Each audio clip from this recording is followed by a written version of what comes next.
Este es el tema. ¿Cómo administrar a nuestro hermano que ha caído en una falta? Para ello, hermanos, vamos a leer en Gálatas 6:1. Dice así la palabra del Señor. Si alguno fuere sorprendido en alguna falta, vosotros que sois espirituales, restauradle con espíritu de mansedumbre, considerándote a ti mismo, no sea que tú también seas tentado. Dios bendiga su palabra en nuestros corazones. Hermanos, sabemos que Dios, por medio de su gracia, ha proveído al creyente todos los recursos y poderes necesarios para evitar caer en el pecado o entrar en la tentación. Es por eso que Judas se atrevió a decir: Dios es poderoso para guardarnos sin caída y presentarnos sin mancha delante de su gloria. Luego, hermanos, si Dios vela por nosotros y su gracia nos aporta los poderes necesarios para estar en pie cara al diablo, cara al mundo y cara al pecado, y aún así entramos en tentación, la culpa no puede ser de Dios, sino nuestra. Algo estaremos haciendo mal.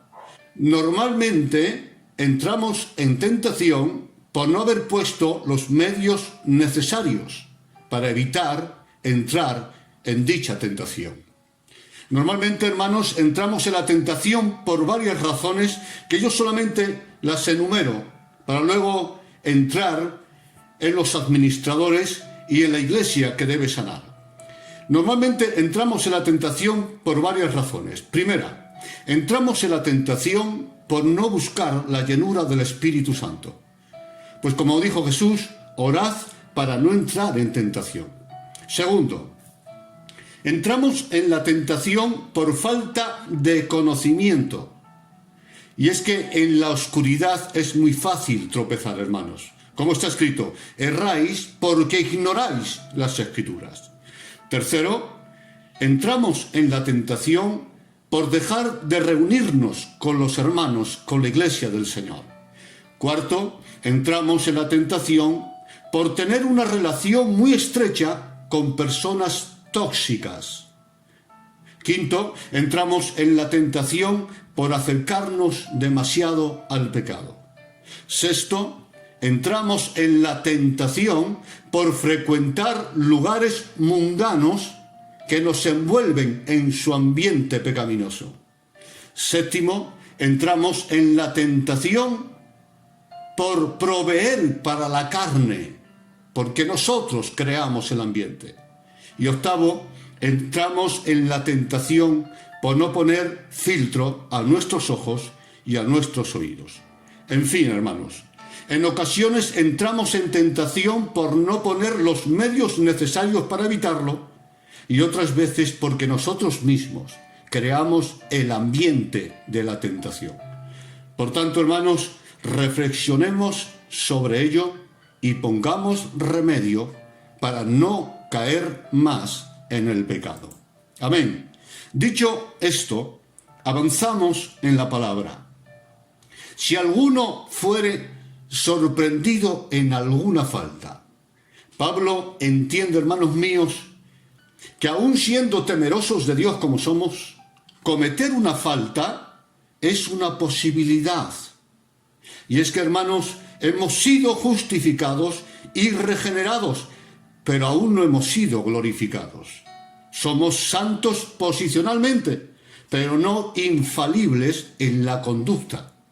Por tanto, el hecho que cometamos un error no significa que no seamos hijos de Dios auténticos, sino que aún somos humanos o hijos de hombre. Entendamos, hermanos, que santo no es aquel que nunca comete un error, sino aquel que pone todos los medios para no cometerlos. Amén. Porque Dios, por encima de todo, mira las intenciones del corazón. Pues bien, Pablo era consciente de que no somos impecables. Así que, preocupándose por los heridos, vuelvo a repetir, preocupándose por los heridos, se dirige a la Iglesia para darle pautas de restauración para recuperar a los hermanos caídos. Amén. El mensaje, por tanto, no era para los caídos, sino para la Iglesia, la cual tenía la obligación moral y cristiana de cuidar de los suyos, es decir, de los santos. Porque la Iglesia no debe ser un tribunal donde se dictan sentencias, sino un hospital donde se curan a los heridos. Amén a esto. Vamos a hablar de las pautas que Pablo menciona en el texto que hemos leído. Volvamos a leer el texto. Hermanos, si alguno fuere sorprendido en alguna falta, vosotros que sois espirituales, restauradle, con espíritu de mansedumbre, considerándote a ti mismo, no sea que tú también seas tentado. El texto nos habla, primero, de los restauradores. Segundo, del objetivo de la administración. Y tercero, de las formas de la administración. Vamos por partes. Primera pauta, el restaurador. Dice así: si alguno fuere sorprendido en alguna falta, vosotros que sois espirituales, restauradle. Los restauradores han de ser espirituales. Vuelvo a repetir. Quien restaura debe ser una persona espiritual. Esto no es solo para ministros, hermanos, pues aunque solo los ministros tienen, atención, la autoridad para gobernar, plantar y arrancar en la Iglesia, todos tenemos la obligación moral de restaurar y sanar a nuestros hermanos en la fe. Y el requisito, hermanos míos, es ser espiritual. Un carnal ni debe ni puede corregir, porque ni es digno ni sabe hacerlo. Y sobre esto habló Jesús, nuestro Maestro, diciendo: ¿por qué miras la paja que está en el ojo de tu hermano y no echas de ver la viga que está en tu propio ojo? ¿O cómo dirás a tu hermano: déjame sacar la paja de tu ojo, y he aquí la viga en el ojo tuyo? Jesús aquí alude, hermanos míos, a lo que llamamos autoridad moral. La autoridad moral solo la tienen aquellos que han vivido y viven santa y piadosamente. La autoridad moral no es un don que Dios da, sino una consecuencia de una vida irreprensible. Quien no ha tenido ni tiene una vida ordenada no tiene ninguna autoridad moral para corregir a nadie. Cristo dijo, hermanos, que pretender corregir a otro teniendo una vida y una casa sucia es hipocresía. Así está escrito: hipócrita, saca primero la viga de tu ojo y entonces verás bien para sacar la paja del ojo de tu hermano. Es decir, el que corrige siendo un carnal, según Jesús, es un hipócrita. Deje, por tanto, el carnal de dedicar su tiempo a juzgar e intentar ordenar la vida de los otros, y dedíquese a ordenar la suya propia. De esta manera evitará el pecado de la hipocresía y, segundo, evitará llevarse una mala respuesta. Además, hermanos, el hombre carnal está incapacitado en lo que respecta a visión para restaurar a nadie. Pues como dijo Cristo, saca primero la viga de tu propio ojo y entonces verás bien. Ahí está. Entonces verás bien para sacar la paja del ojo de tu hermano. Para sanar es necesario tener claridad. Y el que tiene una viga en el ojo no ve bien para restaurar a nadie. Dejemos, hermanos, por tanto, que sean los espirituales e irreprensibles quienes se ocupen de esta tarea de restauración, ya que solo estos tienen la autoridad moral y la capacidad para corregir y sanar a los heridos. Segunda pauta que marca el apóstol Pablo, el objetivo. Volvamos a leer el texto. Vosotros que sois espirituales, restauradle. El objetivo de todo trato, consejo, reprensión o disciplina es la restauración de nuestro hermano. Restaurar. ¿Qué es restaurar? Escuchen. Restaurar es volver a poner algo en el estado y estimación que tenía antes. Los sinónimos de restaurar son extraordinarios. Escuchen. Restaurar es reparar, corregir, reponer, rehabilitar, reanudar, sanear y me encanta esta palabra, recuperar. Amén. En esto debemos pensar cuando alguien comete una falta, en corregirle, en reponerle, en sanarle, en recuperarle. Amén. Los medios pueden ser varios: el consejo, la luz, la reprensión, la disciplina, el abrazo, la vara, pero el objetivo es uno: restaurar su comunión con Dios, o lo que es lo mismo, recuperarle para la gloria del Señor. Ministros e Iglesia de Cristo debemos tener una mentalidad de restauración. Espíritu de samaritano y no de fiscal acusador. Ciertamente, el hijo pródigo esperaba el merecido rechazo de su padre, pues contra él había pecado.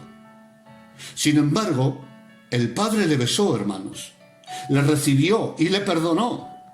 Y cuando él pedía ser uno de sus jornaleros, el padre le llamó hijo y puso anillo en su dedo. Con este acto del anillo, le devolvía la autoridad y la dignidad de hijo, esa dignidad que su locura le había quitado. Es decir, el padre renovó el estado de estimación que tenía su hijo, le devolvió la dignidad perdida. Es decir, el padre le restauró, porque el arrepentimiento del hombre provoca un reinicio en Dios. Pero atención, hermanos, para sorpresa del joven, el rechazo que esperaba de su padre y no recibió, sí lo recibió de su propio hermano. Un rechazo inmerecido, por cierto, pues contra él no había pecado, sino contra el padre. Luego, el padre tenía una mentalidad de restauración que nacía del amor. Pero el hermano tenía una mentalidad de fiscal acusador que nacía, atención, de la vanagloria de su formalidad. Pensó que su vida irreprensible le daba derecho a condenar a su hermano. Se gloriaba tanto en su formalismo que se creía con derecho a todo y su hermano con derecho a nada, ni siquiera con derecho al perdón y a la misericordia. Suele pasar, hermanos. El que yerra y se arrepiente no tiene problemas con Dios, pero sí con esos supuestos hermanos que están tan orgullosos de su santidad que creen que no necesitan ni la misericordia de Dios. He visto a personas, hermanos, tan orgullosas de su pureza que les ofende la gracia de Dios. Hermano mío, tu santidad te da autoridad moral para corregir, pero no te da autoridad para despreciar ni para condenar a nadie. Cometiera el pecado que cometiera nuestro hermano, jamás debemos enojarnos con él, pues quien peca, entiéndalo, contra Dios peca, no contra nosotros. Por lo tanto, nosotros no debemos sentirnos ofendidos por nada.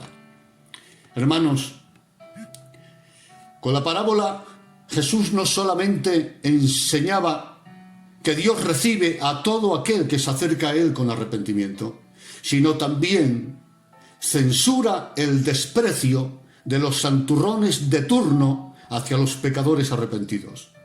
la falta de misericordia por parte de los envanecidos religiosos. Hermanos, desde el principio de nuestra misión concebimos por ignorancia un evangelio fanático. También concebimos la imagen de un Dios castigador y sin misericordia. Muchos éramos más del Sinaí que del Gólgota, más de la ley que de la gracia. Y aquella imagen distorsionada de Dios y del Evangelio nos dio un cristianismo distorsionado y una administración también distorsionada. Tanto es así que por cualquier error castigábamos de forma desmedida a quienes cometían alguna falta, sin tener en cuenta ni sus circunstancias ni sus heridas.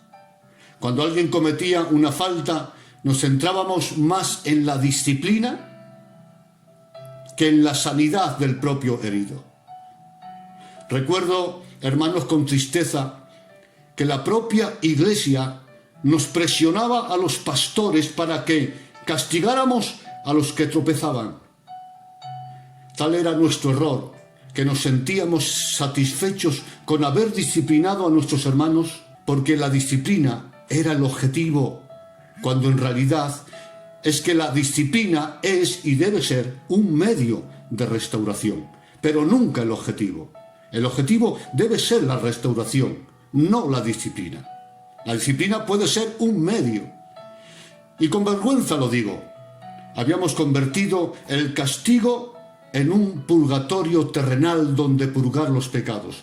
Tanto es así que muchos creyentes se autodisciplinaban como para pagar por sus pecados con el sufrimiento personal. Parece ser, hermanos, que había que defender a Dios a cualquier precio, incluso con el precio de ensañarse con sus hijos redimidos a los que tanto Dios amaba. Este era el espíritu de los amigos de Job. ¿Recuerdan?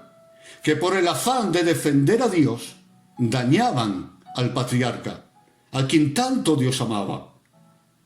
Lo que decían los amigos, lo que decían de Dios era maravilloso, pero es que resulta que a Dios no le llena que le defiendan si luego hieren a sus hijos heridos. Que por cierto, hay que defender la doctrina. Como dijo Pablo, Dios me ha puesto para defensa del Evangelio.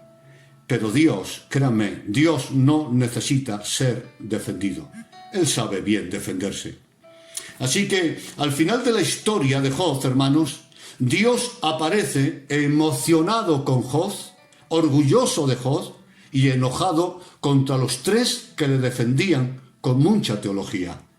Hermanos, a Dios no le honramos con alabanzas si luego despreciamos a sus hijos, a los cuales Él ama. Hermano mío, tú como padre te puedes sentir honrado por alguien que te elogia si luego maltrata a tu hijo. Seguro que no. Quien desprecia a tu hijo no puede honrarte a ti. Como solemos decir en nuestra cultura, ¿verdad? Donde no cabe mi hijo, no quepo yo. Y es así, hermanos. A Dios no se le puede honrar con alabanzas si luego despreciamos a sus hijos.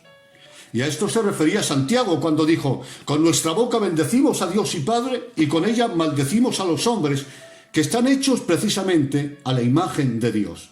De una misma boca proceden bendición y maldición, y culmina diciendo el apóstol: hermanos míos, esto no puede ser así. Es triste, hermanos, pero en algunos casos ha hecho más daño al caído nuestro trato que el propio pecado que han cometido. Por lo tanto, hermanos, tenemos que mirar por nuestros hermanos. Es el tiempo, hermanos míos, de desaprender conceptos errados y aprender los principios del Evangelio, que es el amor. Y uno de los principios es el siguiente: nuestros hermanos siguen siendo nuestros hermanos aunque hayan caído en una falta. Este principio tan importante trató aquel padre de hacérselo entender al hijo mayor cuando dijo: era necesario hacer fiesta y regocijarnos, porque tu hermano, así lo dice, tu hermano, está diciendo, que ha caído, es tu hermano, es mi hijo, y por tanto también tu hermano. Hermanos, si el redimido que ha tenido una caída sigue siendo nuestro hermano, ¿no es acaso nuestro deber moral sanarle y restaurarle? No podemos dejar a ninguna oveja enredada entre los espinos. Sería una presa fácil para el lobo, que el Señor le reprenda. Si vieras a Judas preparando su horca entre lágrimas, no ayudes al diablo con más acusaciones. Háblale del amor de Dios, háblale del amor de Cristo y dile que hay una sangre que le puede limpiar de su pecado. Por tanto, hermanos míos, os ruego que cambiemos ya la frase «el que la hace la paga» por la frase «al que cae le restauramos». Y atención a esto, quiero aclarar algo importante. Cuando hablamos de restauración, nos referimos a restaurar a la persona, a sanar su corazón, a corregir su vida cristiana, a restaurar su comunión con Dios. Esto es antes que el ministerio, antes que el cargo o su posición en la iglesia. Porque es imposible restaurar la posición sin antes haber restaurado la persona. Porque la salud espiritual es antes que el ejercicio de cualquier servicio en la iglesia. De hecho, la salud del don o del ministerio está determinada por la salud espiritual del creyente. Por tanto, se ha de empezar a restaurar la vida cristiana. Luego ya hablaremos de la posición, el cargo o el ministerio. Por lo tanto, el objetivo es la persona, restaurar la comunión de la persona con nuestro Dios. La tercera pauta que habla el apóstol Pablo, gloria al Señor, habla del espíritu del trato con la persona que ha sido sorprendida en una falta. Leemos el texto otra vez. Restauradle. ¿Cómo? Con espíritu de mansedumbre. Pablo nos dice que el trato ha de ser con espíritu de mansedumbre. Y mansedumbre es hacer las cosas sin ira, sin bravura, sin gritos, más bien con suavidad, con amor, con cariño, con respeto, con misericordia. Ahí está, hermanos míos. Este es el espíritu de aquel que trata de restaurar. Este es el espíritu que tiene que haber en la iglesia hacia nuestros hermanos heridos. Hermanos, hay una historia en Primera de Reyes 13, que ustedes la conocen bien, no vamos a entrar mucho en ella, solamente usarla como alegoría para tratar de explicar lo que estamos hablando ahora, el espíritu de misericordia. Miren, hermanos, allí vemos en esta historia que un profeta va a dar una profecía, pero Dios le dijo: cuando des la profecía, no vuelvas por el mismo camino, ni comas en ese lugar. Mas él, como ustedes saben, desobedeció a Dios, comiendo en el lugar, gloria al Señor, y así pecando contra Dios. Mas dice la Escritura, hermanos míos, que Dios entra en juicio con él y envía un león. El león le quita la vida, lo asalta y le quita la vida. Y después, hermanos, se queda allí con él y está allí, gloria al Señor, durante un tiempo el león al lado del cuerpo muerto. Y junto al león está el asno sobre el cual iba el profeta. Luego, aquí vemos tres personajes: el profeta, el león y el asno. Y aquí, hermanos, si nos detenemos a pensar, veremos tres cosas que son contra naturaleza totalmente. Tres cosas contra naturaleza. La primera: el león ejecutó la justicia, pero no se comió al profeta. Esto es contra naturaleza. porque un león solamente mata cuando tiene hambre. En este caso, lo mató, pero no se lo comió. Gloria al Señor.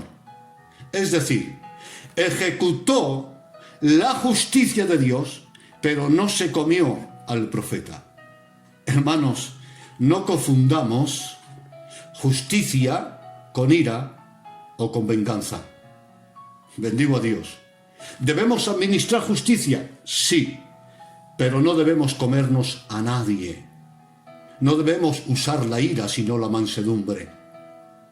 Todo hombre, dice la Escritura, sea pronto para oír y tardo para hablar. Y tardo, dice, para airarse, porque la ira del hombre no obra la justicia de Dios. Al hermano mayor, hermanos, le hubiera gustado que el padre hubiera castigado duramente al hijo pródigo. Pero el padre no lo hizo, porque no está bien castigar al caído para satisfacer la ira de los carnales. No está bien, gloria al Señor, castigar a los heridos, a los caídos. No está bien, gloria al Señor, disciplinar al caído solamente para satisfacer la ira de los carnales que no son capaces de tener misericordia.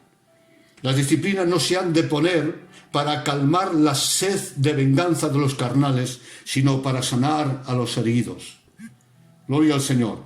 Jamás nadie exija que se discipline a alguien por algo personal que tenga contra él. No se puede dar esa satisfacción mezquina a nadie. La obligación de cualquier pastor e iglesia y cristiano es que ninguno se pierda, hermanos míos. Así que hay que ejecutar la justicia como león, sí, pero no podemos comernos a nadie. No podemos hacer las cosas con ira. Gloria al Señor. La segunda cosa que vemos, hermanos, contra naturaleza, es que el león ejecutó la justicia de Dios, pero luego estuvo a su lado guardando el cuerpo de toda alimaña. Esto es extraordinario, hermanos míos. Es decir, ejecutó la justicia, pero luego se queda a su lado para velar por él, para guardarle. Esto es maravilloso, hermanos míos. Ejecutemos la justicia, pero también la misericordia. Quedémonos al lado del herido, dándole cariño y orando por él. No está escrito, hermanos míos, con verdad y misericordia se corrige el pecado. Con verdad, sí, pero también con misericordia. Hay que cuidar de los nuestros. No podemos permitir que el diablo, las alimañas satánicas, se ceben con uno de nuestros hermanos. Y tercera cosa que vemos, hermanos, en esta historia, que es contra naturaleza. El asno no se espantó por la presencia del león. Todos sabemos, hermanos, que cuando un león aparece, todos los animales huyen, porque el león les da miedo. Hermanos, escuchen bien. El autoritario y dictador infunde miedo, pero una autoridad de Dios infunde respeto, pero también confianza. Jamás infunde miedo. El propósito de todo ejercicio espiritual es que las personas teman a Dios, no a los hombres. Por tanto, como dice Pablo, no debemos ser contenciosos, sino amables para con todos. La gloria es para el Señor. Ahora, hermanos, volvamos al texto del principio.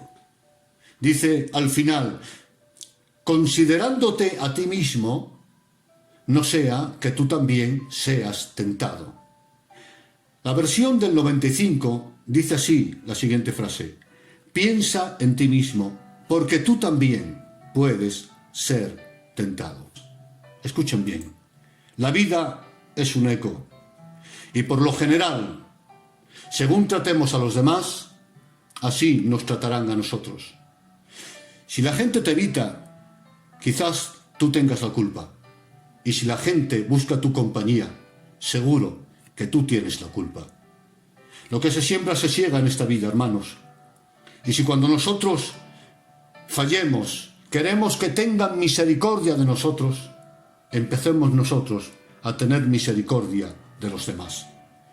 Como dijo Jesús, hermanos, bienaventurados los misericordiosos, porque ellos alcanzarán misericordia.